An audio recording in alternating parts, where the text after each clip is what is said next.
कलयुग में भवसागर को पार लगाने वाले दो ही हैं, नाम चाहे कृष्ण कहो या राम। रामदूत हनुमान जी इन दोनों के ही सेवक हैं। ये दो नहीं, असल में एक ही हैं। हनुमान जी को बलशालियों में सर्वश्रेष्ठ माना गया है। इस संपूर्ण ब्रह्मांड में उनके आराध्य और आराध्य के भक्तों के सिवाय उन्होंने कोई झुका नहीं सकता।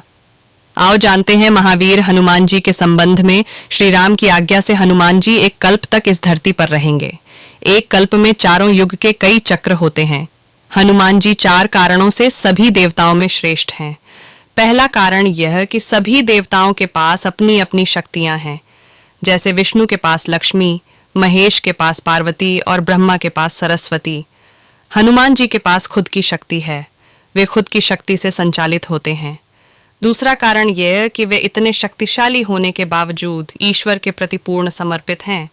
तीसरा यह कि वे अपने भक्तों की सहायता तुरंत ही करते हैं। और चौथा यह कि वे आज भी सशरीर हैं। इस ब्रह्मांड में ईश्वर के बाद यदि कोई एक शक्ति है तो वह है हनुमान जी। महावीर विक्रम बजरंग बली के समक्ष किसी भी प्रकार की मायावी शक्ति ठहर नहीं सकती। हर युग और हर समय में उन्होंने श्री राम, श्री कृष्ण या अपने भक्तों को दर्शन दिए हैं। भीम और अर्जुन ने द्वापर युग में हनुमान जी के दर्शन किए थे। वहीं कलयुग में तुलसीदास जी, समर्थ रामदास, भक्त माधव दास, नीम करोली बाबा, राघवेंद्र स्वामी आदि कई लोगों ने उनके साक्षात दर्शन किए हैं।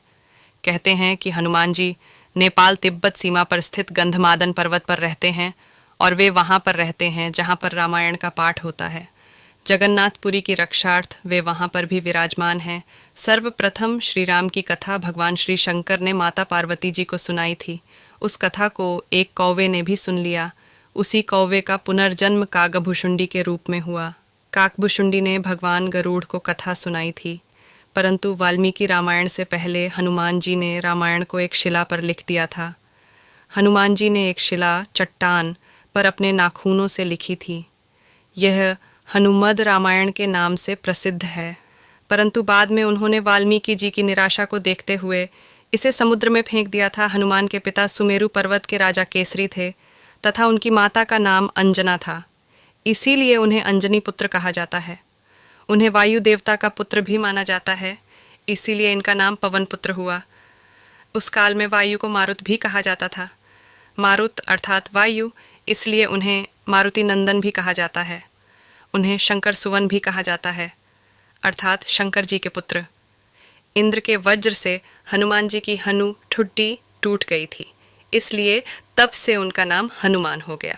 वज्र को धारण करने वाले और वज्र के समान कठोर अर्थात बलवान शरीर होने के कारण उन्हें वज्रांग बली कहा जाने लगा।